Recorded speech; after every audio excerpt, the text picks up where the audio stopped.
जय श्री हरि। प्यारे भक्तों, आज आप सभी रसपान करेंगे माघ पूर्णिमा की संपूर्ण कथा। आज के दिन जो भी भक्त श्रद्धा भक्ति के साथ इन कथाओं को श्रवण करता है, उन भक्तों की हर मनोकामना को भगवान विष्णु, माता लक्ष्मी अवश्य पूर्ण करते हैं। इसलिए कथा को बड़े ही श्रद्धा और प्रसन्नचित मन से पूरा अवश्य सुनिएगा और कमेंट बॉक्स में भगवान की जयकारा अवश्य लगाए। अब रसपान करें माघी पूर्णिमा की व्रत कथा। द्वापर युग में एक समय की बात है कि यशोदा जी ने कृष्ण से कहा, हे कृष्ण, तुम सारे संसार के उत्पन्न करता, पोषक तथा उसके संहार करता हो। आज कोई ऐसा व्रत मुझसे कहो जिसके करने से मृत्यु लोक में स्त्रियों को विधवा होने का भय ना रहे तथा यह व्रत सभी मनुष्य की मनोकामनाएं पूर्ण करने वाला हो। श्री कृष्ण कहने लगे, हे माता, तुमने अति सुंदर प्रश्न किया है। मैं तुमसे ऐसे ही व्रत को सविस्तार कहता हूँ। सौभाग्य की प्राप्ति के लिए स्त्रियों को 32 पूर्णमासियों का व्रत करना चाहिए। इस व्रत के करने से स्त्रियों को सौभाग्य संपत्ति मिलती है। यह व्रत अचल सौभाग्य देने वाला एवं भगवान शिव के प्रति मनुष्य मात्र की भक्ति को बढ़ाने वाला है। यशोदा जी कहने लगी, हे कृष्ण, सर्वप्रथम इस व्रत को मृत्यु लोक में किसने किया था, इसके विषय में विस्तार पूर्वक मुझसे कहो। श्री कृष्ण जी कहने लगे कि इस भूमंडल पर एक अत्यंत प्रसिद्ध राजा चंद्रहास से पालित अनेक प्रकार के रत्नों से परिपूर्ण कांतिका नाम की एक नगरी थी। वहाँ पर धनेश्वर नाम का एक ब्राह्मण था और उसकी स्त्री अति सुशीला रूपवती थी। दोनों ही उसी नगरी में बड़े प्रेम के साथ रहते। एक समय एक बड़ा तपस्वी योगी उस नगरी में आया। वह योगी उस ब्राह्मण के घर को छोड़कर अन्य सब घरों से भिक्षा लाकर भोजन किया करता था। रूपवती से वह भिक्षा नहीं लिया करता था। उस योगी ने एक दिन रूपवती से भिक्षा न लेकर किसी अन्य घर से भिक्षा लेकर गंगा किनारे जाकर भिक्षान्न को प्रेम पूर्वक खा रहा था कि धनेश्वर ने योगी का यह सब कार्य किसी प्रकार से देख लिया। अपनी भिक्षा के अनादर से दुखी होकर धनेश्वर योगी से बोला, महात्मन, आप सब घरों से भिक्षा लेते हैं परंतु मेरे घर की भिक्षा कभी भी नहीं लेते, इसका कारण क्या है? योगी ने कहा कि निसंतान के घर की भीख पतितों के अन्न के तुल्य होती है और जो पतितों का अन्न खाता है वो भी पतित हो जाता है। चूंकि तुम निसंतान हो अतः पतित हो जाने के भय से मैं तुम्हारे घर की भिक्षा नहीं लेता हूँ। धनेश्वर यह बात सुनकर अपने मन में बहुत दुखी हुआ और हाथ जोड़कर योगी के पैरों पर गिर पड़ा तथा अंतर्भाव से कहने लगा, हे महाराज, यदि ऐसा है तो आप मुझको पुत्र प्राप्ति का उपाय बतलाइए। आप सर्वज्ञ हैं, मुझ पर अवश्य ही यह कृपा कीजिए। धन की मेरे घर में कोई कमी नहीं परंतु मैं पुत्र न होने के कारण अत्यंत दुखी हूँ। आप मेरे इस दुख का हरण करें, आप सामर्थ्यवान हैं। यह सुनकर योगी कहने लगे, हे ब्राह्मण, तुम चंडी की आराधना करो। घर आकर उसने अपने स्त्री से सब वृत्तांत कहा और स्वयं तप के निमित्त वन में चला गया। वन में जाकर उसने चंडी की उपासना की और उपवास किया। चंडी ने 16वें दिन उसको सपने में दर्शन दिया और कहा, हे धनेश्वर, जा तेरे पुत्र होगा परंतु वह 16 वर्ष की आयु में ही मृत्यु को प्राप्त हो जाएगा। यदि तुम दोनों स्त्री पुरुष 32 पूर्णमासियों का व्रत विधि पूर्वक करोगे तो वह दीर्घ आयु होगा। जितनी तुम्हारी सामर्थ्य हो आटे के दिए बनाकर शिव जी का पूजन करना, परंतु पूर्णमासी को 32 जौ जाने चाहिए। प्रातःकाल होने पर इस स्थान के समीप ही तुम्हें एक आम का वृक्ष दिखाई देगा। उस पर तुम चढ़कर एक फल तोड़कर शीघ्र अपने घर चले जाना। अपनी स्त्री से सब वृत्तांत कहना। ऋतु स्नान के पश्चात स्वच्छ होकर शंकर जी का ध्यान करके उस फल को खा लेगी। तब शंकर भगवान की कृपा से उसको गर्भ हो जाएगा। जब वह ब्राह्मण प्रातःकाल उठा तो उसने उस स्थान के पास ही एक आम का वृक्ष देखा, जिस पर एक अत्यंत सुंदर आम का फल लगा हुआ था। उस ब्राह्मण ने उस आम के वृक्ष पर चढ़कर उस फल को तोड़ने का प्रयत्न किया, परंतु वृक्ष पर कई प्रकार प्रयत्न करने पर भी वह ना चढ़ पाया। तब तो उस ब्राह्मण को बहुत चिंता हुई और विघ्न विनाशक गणेश जी की वंदना करने लगा। हे दयानिधे, अपने भक्त के विघ्नों का नाश करके उनके मंगल कार्य को करने वाले, दुष्टों का नाश करने वाले, रिद्धि सिद्धि के देने वाले, आप मुझ पर कृपा करके इतना बल दे कि मैं अपने मनोरथ को पूर्ण कर सकूं। इस प्रकार श्री गणेश जी की प्रार्थना करने पर उनकी कृपा से धनेश्वर वृक्ष पर चढ़ गया और उसने एक अति सुंदर आम का फल देखा। उसने विचार किया कि जो वरदान से फल मिला था वह यह है और कोई फल दिखाई नहीं देता। उस धनेश्वर ब्राह्मण ने जल्दी से उस फल को तोड़कर अपनी स्त्री को लाकर दिया और उसकी स्त्री ने अपने पति के कथन अनुसार उस फल को खा लिया और वह गर्भवती हो गई। देवी जी की असीम कृपा से उसे एक अत्यंत सुंदर पुत्र उत्पन्न हुआ, जिसका नाम उन्होंने देवी दास रखा। माता पिता के हर्ष और शोक के साथ वह बालक शुक्ल पक्ष के चंद्रमा की भांति अपने पिता के घर में बढ़ने लगा। भवानी की कृपा से वह बालक बहुत ही सुंदर, सुशील और विद्या पढ़ने में बहुत ही निपुण हो गया। दुर्गा जी की आज्ञा अनुसार उसकी माता ने 32 पूर्णमासी का व्रत रखना प्रारंभ कर दिया था, जिससे उसका पुत्र बड़ी आयु वाला हो जाए। 16वां वर्ष लगते ही देवी दास के माता पिता को बड़ी चिंता हो गई कि कहीं उनके पुत्र की इस वर्ष मृत्यु ना हो जाए। इसलिए उन्होंने अपने मन में विचार किया कि यदि यह दुर्घटना उनके सामने हो गई तो वे कैसे सहन कर सकेंगे। अस्तु उन्होंने देवी दास के मामा को बुलाया और कहा कि हमारी इच्छा है कि देवी दास 1 वर्ष तक काशी में जाकर विद्या अध्ययन करे और उसको अकेला भी नहीं छोड़ना चाहिए।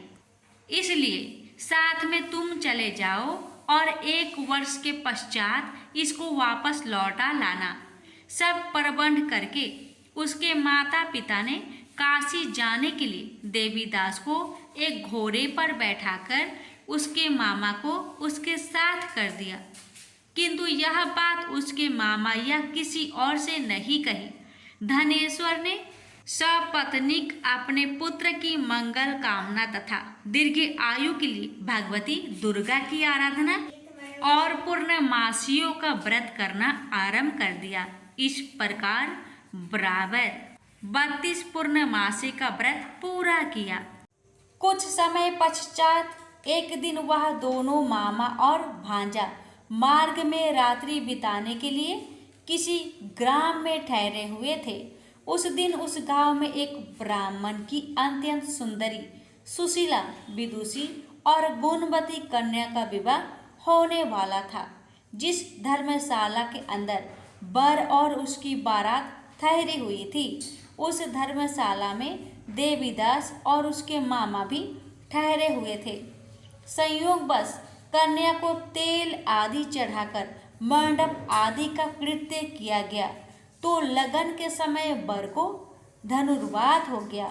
अस्तु वर के पिता ने अपने कुटुंबियों से परामर्श करके निश्चय किया कि यह देवीदास मेरा पुत्र जैसा ही सुंदर है। मैं इसके साथ ही लगन करा दूं और बाद में विवाह के अन्य कार्य मेरे लड़के के साथ हो जाएंगे।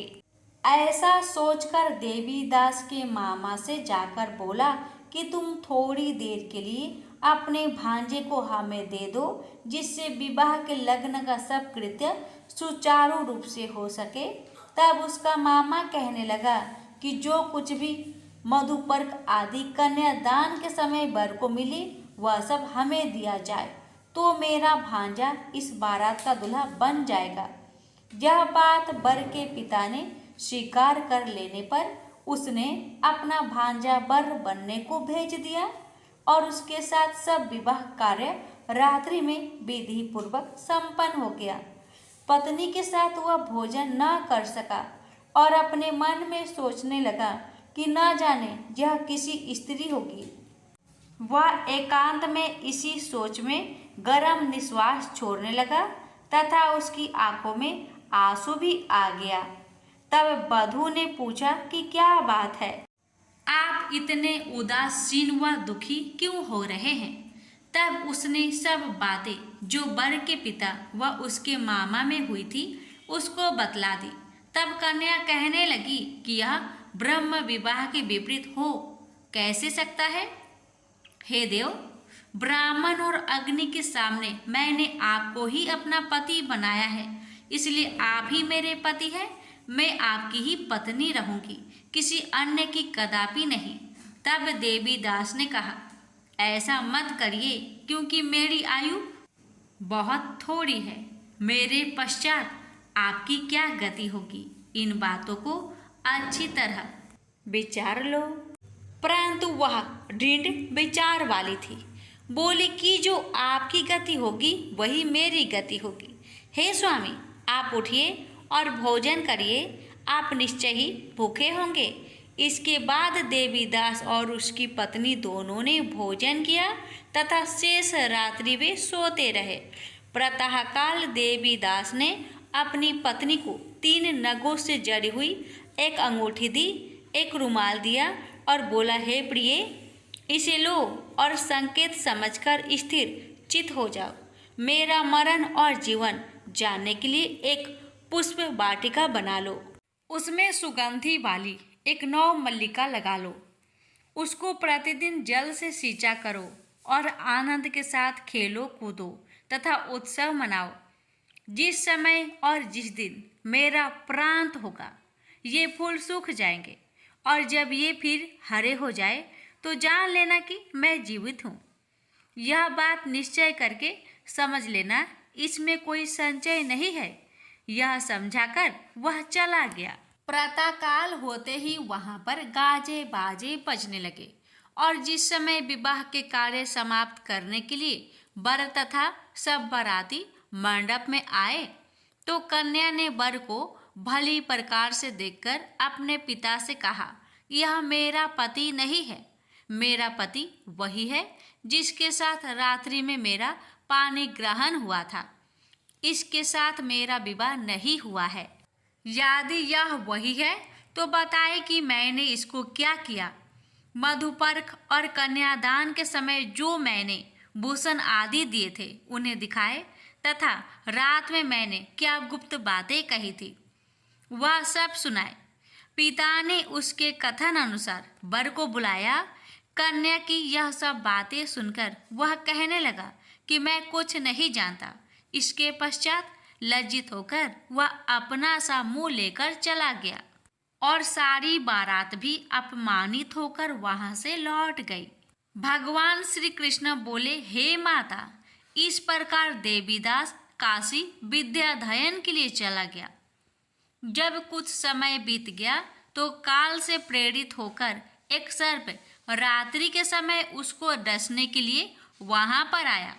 उस विषधर के प्रभाव से उसके शयन के स्थान चारों ओर से विष की ज्वाला से विषैला हो गया, परंतु व्रत राज के प्रभाव से उसको काटने न पाया, क्योंकि पहले ही उसकी माता ने 32 पूर्णिमा का व्रत कर रखा था। इसके बाद वह मध्या के समय स्वयं काल वहां पर आया और उसके शरीर से उसके प्राणों को निकालने का प्रयत्न करने लगा, जिससे वह मूर्छित होकर पृथ्वी पर गिर पड़ा।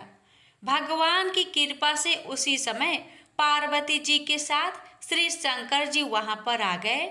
उसको मूर्छित दशा में देखकर पार्वती जी ने भगवान शंकर से प्रार्थना की कि हे महाराज, इस बालक की माता ने पहले 32 पूर्णिमा का व्रत किया था, जिसके प्रभाव से हे भगवान आप इसको प्राण दान दे। भवानी के कहने पर भक्त वत्सल भगवान श्री शिव जी ने उसको प्राण दान दे दिया। इस व्रत के प्रभाव से काल को भी पीछे हटना पड़ा और देवीदास स्वस्थ होकर बैठ गया। उधर उसकी स्त्री उसके काल की प्रतीक्षा किया करती थी। जब उसने देखा कि उस पुष्प वाटिका में पत्र पुष्प कुछ भी नहीं रहे, तो उसको बड़ा आश्चर्य हुआ, और जब वह वैसे ही हरी भरी हो गई तो वह जान गई कि वह जीवित हो गए हैं। यह देखकर वह बहुत प्रसन्न मन से अपने पिता के कहने लगी कि पिताजी, मेरे पति जीवित है, आप उनको ढूंढिए। जब 16 वर्ष व्यतीत हो गया तो देवीदास भी अपने मामा के साथ काशी से चल दिया। इधर उसे ससुर उसको ढूंढने के लिए अपने घर से जाने वाले ही थे कि वह दोनों मामा भांजा वहां पर आ गए। उसको आया देखकर उसका ससुर बड़ी प्रसन्नता के साथ अपने घर में ले गया। उस समय नगर के निवासी भी वहां इकट्ठे हो गए और सबने निश्चय किया कि अवश्य ही इसी बालक के साथ इस कन्या का विवाह हुआ था। उस बालक को जब कन्या ने देखा तो पहचान लिया और कहा कि ये तो वही है जो संकेत करके गया था। तदुपरांत सभी कहने लगे कि भला हुआ जो यह आ गया, और सब नगर वासियों ने आनंद मनाया। कुछ दिन बाद देवीदास अपनी पत्नी और माता के साथ अपने ससुर के घर से बहुत सा उपहार आदि लेकर अपने घर के लिए प्रस्थान किया। जब वह अपने गांव के निकट आ गया तो कई लोगों ने उसको देखकर उसके माता पिता को पहले ही जाकर खबर दे दी कि तुम्हारा पुत्र देवीदास अपनी पत्नी और मामा के सहित आ रहे हैं। ऐसा समाचार सुनकर पहले तो उन्हें विश्वास ही नहीं हुआ, किंतु जब और लोगों ने भी आकर उनकी बात का समर्थन किया तो उनको बड़ा आश्चर्य हुआ। लेकिन थोड़ी देर में देवीदास ने आकर अपने माता पिता के चरणों में अपना सिर रखकर प्रणाम किया और उसकी पत्नी ने अपने सास ससुर के चरणों को स्पर्श किया तो माता पिता ने अपने पुत्र और पुत्रवधू को अपने हृदय से लगा लिया और दोनों की आंखों में प्रेम अश्रु बह चले। अपने पुत्र और पुत्रवधू के आने की खुशी में धनेश्वर ने बड़ा भारी उत्सव किया और ब्राह्मणों को भी बहुत सी दान दक्षिणा देकर प्रसन्न किया। श्री कृष्ण जी कहने लगे कि इस प्रकार धनेश्वर 32 पूर्णिमाओं की व्रत के प्रभाव से पुत्रवान हो गया। जो भी स्त्रियां इस व्रत को करती है वे जन्म जन्मांतर में वैधव का दुख नहीं भोगती और सदैव सौभाग्यवती रहती है। यह मेरा वचन है, इसमें कोई संदेह नहीं मानना। यह व्रत पुत्र पौत्रों को देने वाला तथा संपूर्ण मनोकामनाओं को पूर्ण करने वाला है। 32 पूर्णिमाओं के व्रत करने से व्रत की सब इच्छाएं भगवान शिव जी की कृपा से पूर्ण हो जाती है। प्रेम से बोलिए हर हर महादेव। एक समय की बात है, नैमिषारण्य तीर्थ में सौनकादि 88,000 ऋषियों ने श्री सूत जी से पूछा, हे प्रभु, इस कलयुग में वेद विद्या रहित मनुष्य को प्रभु भक्ति किस प्रकार मिल सकती है तथा उनका उद्धार कैसे होगा? हे मुनि श्रेष्ठ, कोई ऐसा तप बताइए जिससे थोड़े समय में ही पुण्य मिले और मनोवांछित फल भी मिल जाए। इस प्रकार की कथा सुनने की हम इच्छा रखते हैं। सर्व शास्त्रों के ज्ञाता सूत जी बोले, हे वैष्णवों, मैं पूज्य आप सभी ने प्राणियों के हित की बात पूछी है, इसलिए मैं एक श्रेष्ठ व्रत को आप लोगों को बतलाऊंगा, जिसे नारद जी ने लक्ष्मी नारायण जी से पूछा था और लक्ष्मीपति ने मुनि श्रेष्ठ नारद जी से कहा था। आप सब इसे ध्यान से सुनिए। एक समय की बात है, योगीराज नारद जी दूसरों के हित की इच्छा लिए अनेकों लोकों में घूमते हुए मृत्यु लोक में आ पहुंचे। यहाँ उन्होंने अनेक योनियों में जन्मे प्राय सभी मनुष्यों को अपने कर्मों द्वारा अनेकों दुख से पीड़ित देखा। उनका दुख देख नारद जी सोचने लगे कि कैसा यत्न किया जाए, इसके करने से निश्चित रूप से मानव के दुखों का अंत हो जाए। इसी विचार पर मनन करते हुए वह विष्णु लोक में गए। वह देवों के इस भगवान नारायण की स्तुति करने लगे, जिनके हाथों में शंख, चक्र, गदा और पद्म थे, गले में वरमाला पहने हुए थे। स्तुति करते हुए नारद जी बोले, हे भगवान, आप अत्यंत शक्ति से संपन्न हैं। मन तथा वाणी भी आपको नहीं पा सकती है।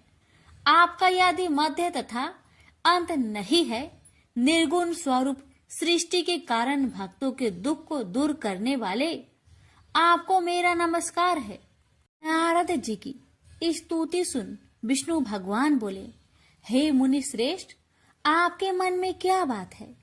आप किस काम के लिए पधारे हैं, उसे निसंकोच कहो। इस पर नारद मुनि बोले कि मृत्यु लोक में अनेक योनियों में जन्मे मनुष्य अपने कर्मों के द्वारा अनेकों दुख से दुखी हो रहे हैं। हे नाथ, आप मुझ पर दया रखते हैं तो बताइए कि वो मनुष्य थोड़े प्रयास से ही अपने दुखों से कैसे छुटकारा पा सकते हैं। श्री हरि बोले, हे नारद, मनुष्य की भलाई के लिए तुमने बहुत ही अच्छी बात पूछी है, जिसके करने से मनुष्य मोह से छूट जाता है। वह बात मैं कहता हूँ, उसे सुनो। स्वर्ग लोक व मृत्यु लोक दोनों में एक दुर्लभ उत्तम व्रत है, जो पुण्य देने वाला है। आज प्रेम वश होकर मैं उसे तुमसे कहता हूँ। श्री सत्यनारायण भगवान का यह व्रत अच्छी तरह विधान पूर्वक करके मनुष्य तुरंत ही यहाँ सुख भोग कर मरने पर मोक्ष पाता है। श्री हरि के वचन सुन नारद जी बोले कि उस व्रत का फल क्या है और उसका विधान क्या है। यह व्रत किसने किया था, इस व्रत को किस दिन करना चाहिए, सभी कुछ विस्तार से बताए। नारद की बात सुनकर श्री हरि बोले, दुख व शोक को दूर करने वाला यह व्रत सभी स्थानों पर विजय दिलाने वाला है। मानव को भक्ति व श्रद्धा के साथ शाम को श्री सत्यनारायण की पूजा धर्म परायण होकर ब्राह्मणों व बंधुओं के साथ करनी चाहिए। भक्ति भाव से ही नैवेद्य केले का फल, घी, दूध और गेहूं का आटा सवाया ले। गेहूं के स्थान पर साठी का आटा, शक्कर तथा गुड़ लेकर वह सभी भक्षण योग्य पदार्थों को मिलाकर भगवान का भोग लगाए। ब्राह्मणों सहित बंधु बांधवों को भी भोजन कराए। उसके बाद स्वयं भोजन करे और भजन कीर्तन के साथ भगवान की भक्ति में लीन हो जाए। इस तरह से सत्यनारायण भगवान का यह व्रत करने पर मनुष्य की सारी इच्छाएं निश्चित रूप से ही पूरी होती है। इस कली काल अर्थात कलयुग में मृत्यु लोक में मोक्ष का यही एक सरल उपाय है। इति श्री सत्यनारायण व्रत कथा प्रथम अध्याय संपूर्ण। श्रीमन नारायण नारायण नारायण, भज मन नारायण नारायण नारायण। श्री सत्यनारायण भगवान की जय। सूत जी बोले, हे ऋषियों, जिसने पहले समय में इस व्रत को किया था उसका इतिहास कहता हूँ, ध्यान से सुनो। सुंदर काशीपुरी नगरी में एक अत्यंत निर्धन ब्राह्मण रहता था। भूख प्यास से परेशान हुआ धरती पर घूमता रहता था। ब्राह्मणों से प्रेम करने वाले भगवान ने एक दिन ब्राह्मण का भेष धारण कर उसके पास जाकर पूछा, हे ब्रीप, नित्य दुखी होकर तुम पृथ्वी पर क्यों घूमते हो? दीन ब्राह्मण बोला, मैं निर्धन ब्राह्मण हूँ, भिक्षा के लिए धरती पर घूमता हूँ। हे भगवान, यदि आप इसका कोई उपाय जानते हो तो बताइए। वृद्ध ब्राह्मण कहता है कि सत्यनारायण भगवान मनोवांछित फल देने वाले हैं, इसलिए तुम उनका पूजन करो। इसे करने से मनुष्य सभी दुखों से मुक्त हो जाता है। वृद्ध ब्राह्मण बनकर आए सत्यनारायण भगवान उस निर्धन ब्राह्मण को व्रत का सारा विधान बताकर अंतर्ध्यान हो गए। ब्राह्मण मन ही मन सोचने लगा कि जिस व्रत को वृद्ध ब्राह्मण करने को कह गया है, मैं उसे जरूर करूंगा। यह निश्चय करने के बाद उसे रात में नींद नहीं आई। वह सवेरे उठकर सत्यनारायण भगवान के व्रत का निश्चय कर भिक्षा के लिए चला गया। उस दिन निर्धन ब्राह्मण को भिक्षा में बहुत धन मिला, जिससे उसने बंधु बांधवों के साथ मिलकर श्री सत्यनारायण भगवान का व्रत संपन्न किया। भगवान सत्यनारायण का व्रत संपन्न करने के बाद वह निर्धन ब्राह्मण सभी दुखों से छूट गया और अनेक प्रकार की संपत्तियों से युक्त हो गया। उसी समय से यह ब्राह्मण हर माह इस व्रत को करने लगा। इस तरह से सत्यनारायण भगवान के व्रत को जो भी मनुष्य करेगा, वह सभी प्रकार के पापों से छूटकर मोक्ष को प्राप्त होगा। जो मनुष्य इस व्रत को करेगा, वह भी सभी दुखों से मुक्त हो जाएगा। सूत जी बोले कि इस तरह से नारद जी से नारायण जी का कहा हुआ श्री सत्यनारायण व्रत को मैंने तुमसे कहा। हे ब्रीपो, मैं अब और क्या कहूँ? ऋषि बोले, हे मुनिवर, संसार में उस ब्रीप से सुनकर और किस किस ने इस व्रत को किया, हम सब इस बात को सुनना चाहते हैं। इसके लिए हमारे मन में श्रद्धा का भाव है। सूत जी बोले, हे मुनियों, जिसने इस व्रत को किया है वह सब सुनो। एक समय वही ब्रीप धन व ऐश्वर्य के अनुसार अपने बंधु बांधवों के साथ इस व्रत को करने को तैयार हुआ। उसी समय एक लकड़ी बेचने वाला बूढ़ा आदमी आया और लकड़ियां बाहर रखकर अंदर ब्राह्मण के घर में गया। प्यास से दुखी वह लकड़हारा उनको व्रत करते देख ब्रीप को नमस्कार कर पूछने लगा कि आप यह क्या कर रहे हैं तथा इसे करने से क्या फल मिलेगा, कृपया मुझे भी बताइए। ब्राह्मण ने कहा कि सब मनोकामनाओं को पूरा करने वाला यह सत्यनारायण भगवान का व्रत है। इनकी कृपा से ही मेरे घर में धन्य धान्य आदि की वृद्धि हुई है। ब्रीप से सत्यनारायण व्रत के कथा के बारे में जानकर लकड़हारा बहुत प्रसन्न हुआ। चरणामृत लेकर वह प्रसाद खाने के बाद वह अपने घर गया। लकड़हारे ने अपने मन में संकल्प किया कि आज लकड़ी बेचने से जो धन मिलेगा उसी से श्री सत्यनारायण भगवान का उत्तम व्रत करूंगा। मन में इस विचार को ले बूढ़ा आदमी सिर पर लकड़ियां रख उस नगर में बेचने गया जहां धनी लोग ज्यादा रहते थे। उस नगर में उसे अपनी लकड़ियों का दाम पहले से 4 गुना अधिक मिलता है। बूढ़ा प्रसन्नता के साथ दाम लेकर केले, शक्कर, घी, दूध, दही और गेहूं का आटा ले और सत्यनारायण भगवान की व्रत की अन्य सामग्रियां लेकर अपने घर गया। वहां उसने अपने बंधु बांधवों को बुलाकर विधि विधान से सत्यनारायण भगवान का पूजन और व्रत किया। इस व्रत के प्रभाव से वह बूढ़ा लकड़हारा धन पुत्र आदि से युक्त होकर संसार के समस्त सुख भोग अंत काल में बैकुंठ धाम को चला गया। इति श्री सत्यनारायण व्रत कथा 2 अध्याय संपूर्ण। श्रीमन नारायणे नारायणे नारायणे भज मन नारायणे नारायणे नारायणे। श्री सत्यनारायण भगवान की जय। सूत जी बोले, हे श्रेष्ठ मुनियों, अब आगे की कथा कहता हूँ।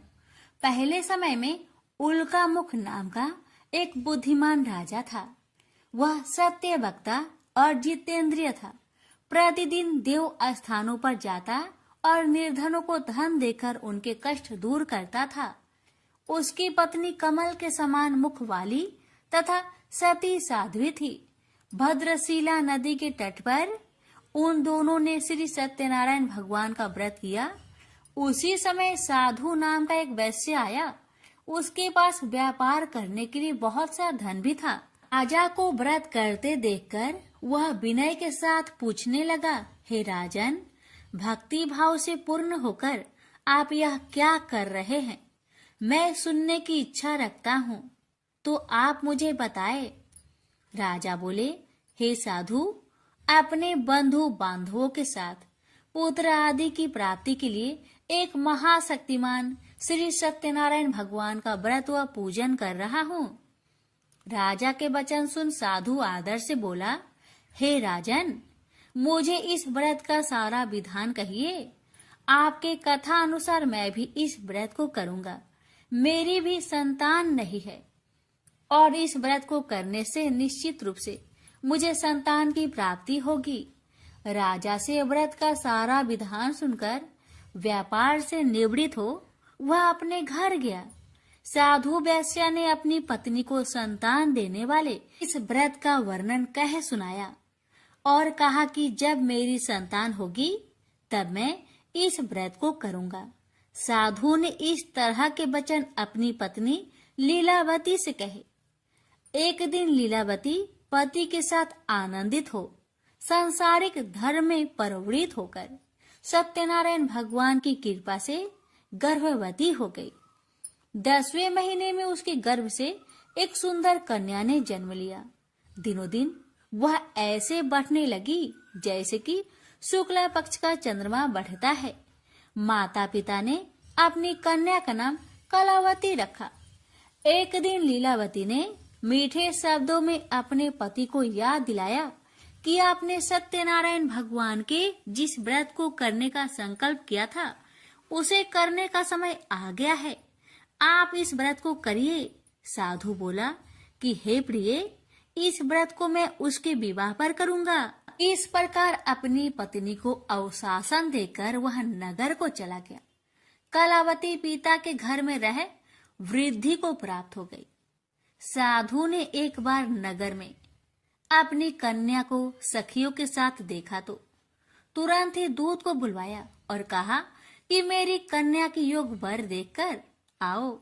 साधु की बात सुनकर दूत कंचन नगर में पहुंचा और वहां देखभाल कर लड़की के सुयोग वणिक पुत्र को ले आया। सुयोग लड़के को देख साधु ने बंधु बांधवों को बुलाकर अपनी पुत्री का विवाह कर दिया। लेकिन दुर्भाग्य की बात ये कि साधु ने अभी भी श्री सत्यनारायण भगवान का व्रत नहीं किया। इस पर श्री भगवान क्रोधित हो गए और श्राप दिया कि साधु को अत्यधिक दुख मिले। अपने कार्य में कुशल साधु बनिया जमाई को लेकर समुद्र के पास स्थित होकर रत्नासारपुर नगर में गया। वहां जाकर दामाद ससुर दोनों मिलकर चंद्रकेतु राजा के नगर में व्यापार करने लगे। एक दिन भगवान सत्यनारायण की माया से एक चोर राजा का धन चुराकर भाग रहा था।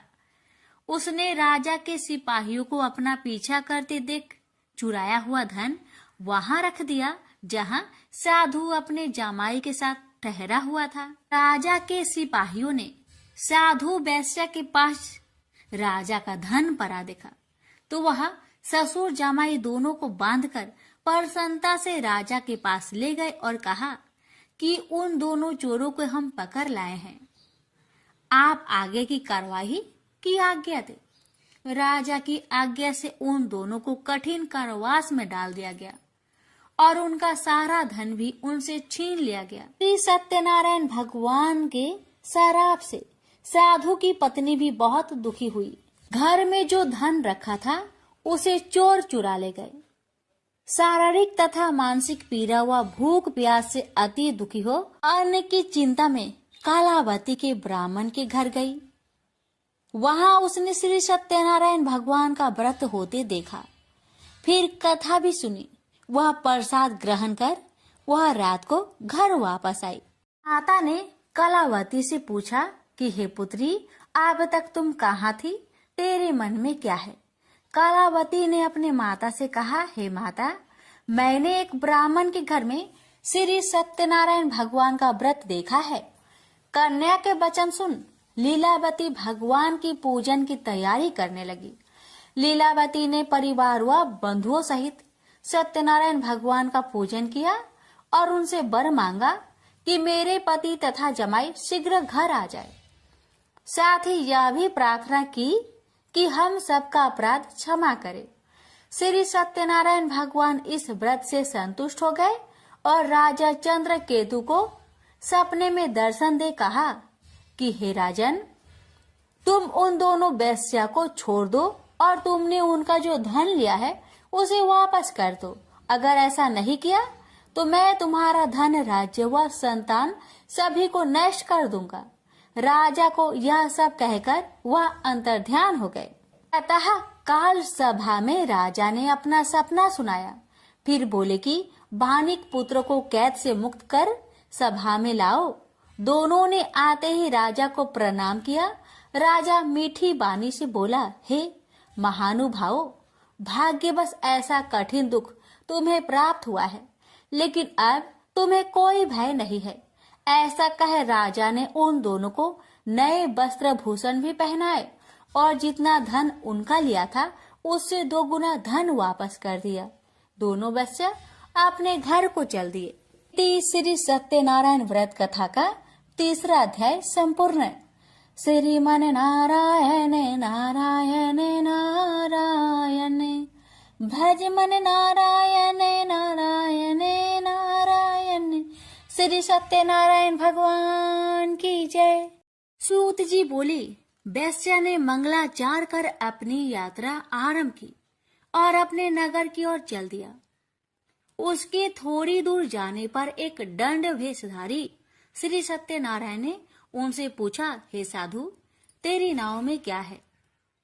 अभिमानी बानिक हंसता हुआ बोला, हे दंडी, आप क्यों पूछते हो? क्या धन लेने की इच्छा है? मेरी नाव में तो बेल व पत्ते भरे हुए हैं। वैश्या के कठोर वचन सुन भगवान बोले, तुम्हारा वचन सत्य हो। दंडी ऐसे वचन कहे वहां से दूर चले गए। कुछ दूर जाकर समुद्र के किनारे बैठ गए। दंडी के जाने के बाद साधु वैश्या ने नित्य क्रिया के पश्चात नाव को ऊंची उठते देखकर अचंभा माना और नाव में बेल पत्ते आदि देख वह मूर्छित हो जमीन पर गिर पड़ा। मूर्छा खोलने पर वह अत्यंत शोक में डूब गया। तब उसका दामाद बोला कि आप शोक न मनाए, यह दंडी का श्राप है, इसलिए हमें उनकी शरण में जाना चाहिए, तभी हमारी मनोकामना पूरी होगी। दामाद की बात सुनकर वह दंडी के पास पहुंचा और अत्यंत भक्ति भाव नमस्कार करके बोला, मैंने आपसे जो असत्य वचन कहे थे उनके लिए मुझे क्षमा दे। ऐसा कहकर महान शोकातुर हो रोने लगा। दंडी भगवान बोले, हे बानिक पुत्र, मेरी आज्ञा से बार बार तुम्हें दुख प्राप्त हुआ है, तू मेरी पूजा से विमुख हुआ। साधु बोला, हे भगवान, आपकी माया से ब्रह्मा आदि देवता भी आपके रूप को नहीं जानते, तब मैं अज्ञानी कैसे जान सकता हूँ? आप प्रसन्न होइए, अब मैं सामर्थ्य के अनुसार आपकी पूजा करूंगा। मेरी रक्षा करो और पहले के समान नौका में धन भर दो। साधु वैश्य के भक्ति पूर्वक वचन सुनकर भगवान प्रसन्न हो गए और उसकी इच्छा अनुसार वरदान देकर अंतर्ध्यान हो गए। ससुर जमाई जब नाव पर आए तो नाव धन से भरी हुई थी। फिर वही अपने अन्य साथियों के साथ सत्यनारायण भगवान का पूजन कर अपने नगर को चल दिए। जब नगर के नजदीक पहुँचे तो दूत को घर पर खबर करने के लिए भेज दिया। दूत साधु की पत्नी को प्रणाम कर कहता है कि मालिक अपने दामाद सहित नगर के निकट आ गए हैं। दूत की बात सुन साधु की पत्नी लीलावती ने बड़े हर्ष के साथ सत्यनारायण भगवान का पूजन कर अपनी पुत्री कलावती से कहा कि मैं अपने पति के दर्शन को जाती हूँ, तो कार्य पूर्ण कर शीघ्र आ जाना। माता के ऐसे वचन सुन कलावती जल्दी में प्रसाद छोड़ अपने पति के पास चली गई। प्रसाद की अवज्ञा के कारण श्री सत्यनारायण भगवान रुष्ट हो गए और नाव सहित उसके पति को पानी में डुबो दिए। कलावती अपने पति को वहां ना पाकर रोती हुई जमीन पर गिर गई। नौका को डूबा हुआ देख, वह कन्या को रोता देख साधु दुखी होकर बोला कि हे प्रभु, मुझसे तथा मेरे परिवार से जो भूल हुई है उसे क्षमा करे। साधु के दीन वचन सुनकर श्री सत्यनारायण भगवान प्रसन्न हो गए और आकाशवाणी हुई, हे साधु, तेरी कन्या मेरे प्रसाद को छोड़कर आई है, इसलिए उसका पति अदृश्य हो गया है।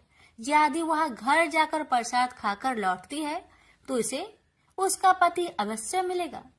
ऐसी आकाशवाणी सुन कलावती घर पहुंचकर प्रसाद खाती है और फिर आकर अपने पति के दर्शन करती है। उसके बाद साधु अपने बंधु बांधवों सहित श्री सत्यनारायण भगवान का विधि विधान से पूजन करता है। इस लोक का सुख भोग वह अंत में स्वर्ग जाता है। इति श्री सत्यनारायण व्रत कथा चतुर्थ अध्याय संपूर्ण। श्रीमन नारायणे नारायणे नारायणे भज मन नारायणे नारायणे नारायण। श्री सत्यनारायण भगवान की जय। श्री सूत जी बोले, हे ऋषियों, मैं और भी एक कथा सुनाता हूँ, उसे भी ध्यान पूर्वक सुनो। प्रजा पालन में लीन तुंगध्वज नाम का एक राजा था। उसने भी भगवान का प्रसाद त्याग कर बहुत ही दुख प्राप्त किया। एक बार वन में जाकर वन्य पशुओं को मारकर वह बर के पेड़ के नीचे आया। वहां उसने ग्वालों को भक्ति भाव से अपने बंधुओं सहित सत्यनारायण भगवान का पूजन करते देखा। अभिमान बस राजा ने उन्हें देखकर भी पूजा स्थान में नहीं गया, न ही उसने भगवान को नमस्कार किया। ग्वालों ने राजा को प्रसाद दिया, लेकिन उसने वह प्रसाद नहीं खाया और प्रसाद को वहीं छोड़कर वह अपने नगर को चला गया। जब वह नगर में पहुंचा तो वहां सब कुछ तहस नहस हुआ पाया, तो वह शीघ्र ही समझ गया कि यह सब भगवान ने ही किया है। वह दोबारा ग्वालों के पास पहुंचा और विधि पूर्वक पूजा कर प्रसाद खाया, तो श्री सत्यनारायण भगवान की कृपा से सब कुछ पहले जैसा हो गया। दीर्घ काल तक सुख भोगने के बाद मरोना उपरांत उसे स्वर्ग लोक की प्राप्ति हुई। तो मनुष्य परम दुर्लभ इस व्रत को करेगा तो भगवान सत्यनारायण की अनुकंपा से उसे धन्य धान्य की प्राप्ति होगी। निर्धन धनी हो जाता है और भय मुक्त हो जीवन जीता है। संतानहीन मनुष्य को संतान सुख मिलता है और सारे मनोरथ पूर्ण होने पर मानव अंत काल में वैकुंठ धाम को जाता है। सूत जी बोले, जिन्होंने पहले इस व्रत को किया है, अब उनके दूसरे जन्म की कथा कहता हूँ। वृद्ध संतानंद ब्राह्मण ने सुदामा का जन्म लेकर मोक्ष की प्राप्ति की। लकरहारे ने अगले जन्म में निषाद बनकर मोक्ष प्राप्त किया। उल्कामुख नाम का राजा दशरथ होकर बैकुंठ को गए। साधु नाम के वैश्य ने मोर ध्वज बनकर अपने पुत्र को आरे से चीरकर मोक्ष पाया। महाराज तुंगध्वज ने स्वयंभू होकर भगवान में भक्ति युक्त हो कर्म कर मोक्ष पाया। श्री सत्यनारायण व्रत कथा का 5वां अध्याय संपूर्ण हुआ। श्रीमन नारायण नारायण नारायण भज मन नारायण नारायण नारायण। श्री सत्यनारायण भगवान की जय। गणेश जी की कथा। पौराणिक कथा के अनुसार एक समय की बात है कि भगवान विष्णु का विवाह माता लक्ष्मी जी के साथ निश्चित हुआ। विवाह की सभी तैयारी होने लगी। सभी देवी देवताओं को निमंत्रण भेजे गए, लेकिन भूलवश गणेश जी को निमंत्रण देना रह गया था। इधर भगवान विष्णु की बारात जाने का समय आ चुका था। सभी देवता अपनी पत्नियों के साथ विवाह समारोह में शामिल होने को आए, परंतु सभी देवी देवताओं ने देखा कि गणेश जी कहीं दिखाई नहीं दे रहे हैं। तब उन सभी ने आपस में चर्चा की, क्या गणेश जी को नहीं न्योता दिया गया या गणेश जी ही नहीं आए हैं। सभी को इस बात पर बहुत आश्चर्य हुआ। इस बात पर उन सभी ने विष्णु भगवान से ही इसका कारण पूछा। विष्णु भगवान से पूछने पर उन्होंने कहा कि हमने गणेश जी के पिता भोलेनाथ, महादेव और माता पार्वती को न्योता भेजा था। यदि गणेश जी अपने पिता के साथ आना चाहते तो आ जाते। अलग से उन्हें न्योता देने की कोई आवश्यकता भी नहीं थी। दूसरी बात यह है, उनको खाने में 1.25 मन मूंग, 1.25 मन चावल, 1.25 मन घी और 1.25 मन लड्डू का भोजन चाहिए। यदि गणेश जी नहीं आएंगे तो कोई बात नहीं, दूसरे के घर जाकर इतना सारा खाना पीना अच्छा भी नहीं लगता। इतना वार्ता कर ही रहे थे कि किसी एक ने सुझाव दिया, यदि गणेश जी आते तो उनको द्वारपाल बनाकर बैठा सकते थे कि आप घर की याद रखना। आप तो चूहे पर बैठकर धीरे धीरे चलोगे तो बारात में बहुत पीछे रह जाओगे। यह सुझाव सबको पसंद आ गया तो फिर विष्णु भगवान ने भी अपनी सहमति दे दी। तब गणेश जी को निमंत्रण देकर आमंत्रित किया और उनको समझा बुझाकर घर की रखवाली करने को बैठा दिया गया। बारात चल दी। तब नारद जी ने देखा कि गणेश जी तो दरवाजे पर ही बैठे हुए हैं, तो वे गणेश जी के पास गए और रुकने का कारण पूछा। गणेश जी कहने लगे कि विष्णु भगवान ने मेरा बहुत अपमान किया है। नारद जी ने कहा कि आप अपनी मूषक सेना आगे भेज दो तो वह रास्ता खोद देगी, जिससे उनके वाहन धरती में धंस जाएंगे। तब आपको सम्मान पूर्वक बुलाना पड़ेगा। अब तो गणेश जी ने अपनी मूषक सेना को आदेश दिया, जाओ, और सेना ने जमीन पोली कर दी। जब बारात वहां से निकली तो रथों के पहिए धरती में धंसने लगी। लाख कोशिश की परंतु पहिए नहीं निकले। सभी ने अपने अपने उपाय किए परंतु पहिए तो नहीं निकले, बल्कि जगह जगह से टूटने लगे। किसी को समझ में नहीं आ रहा था कि अब क्या किया जाए। तब तो नारद जी ने आकर कहा, आप लोगों ने गणेश जी का अपमान किया, जिस कारण यह विघ्न आ रहे हैं। यदि उन्हें मनाकर लाया जाए तो आपका कार्य सिद्ध हो सकता है और यह संकट टल सकता है। शंकर भगवान ने अपने दूत नंदी को भेजा और वे गणेश जी को लेकर आए। गणेश जी का आदर सम्मान के साथ पूजन किया गया। फिर रथ के पहिए निकलने लगे और यह संकट टल गया। अब रथ के पहिए निकल तो गए परंतु वे टूट फूट गए थे, तो उन्हें सुधारे कौन। पास के खेत में एक खाती काम कर रहा था। उसे बुलाया गया। खाती अपना कार्य करने से पहले श्री गणेशाय नमः कहकर गणेश जी की वंदना मन ही मन करने लगा। देखते ही देखते खाती ने सभी पहियों को ठीक कर दिया। तब खाती कहने लगा कि हे देवताओं, आपने सर्वप्रथम गणेश जी को नहीं मनाया होगा और न ही उनकी पूजन की होगी, इसलिए तो आपके साथ यह संकट आया है। मैं तो मूर्ख अज्ञानी हूँ, फिर भी पहले गणेश जी को पूजते हैं, उनका ध्यान करते हैं।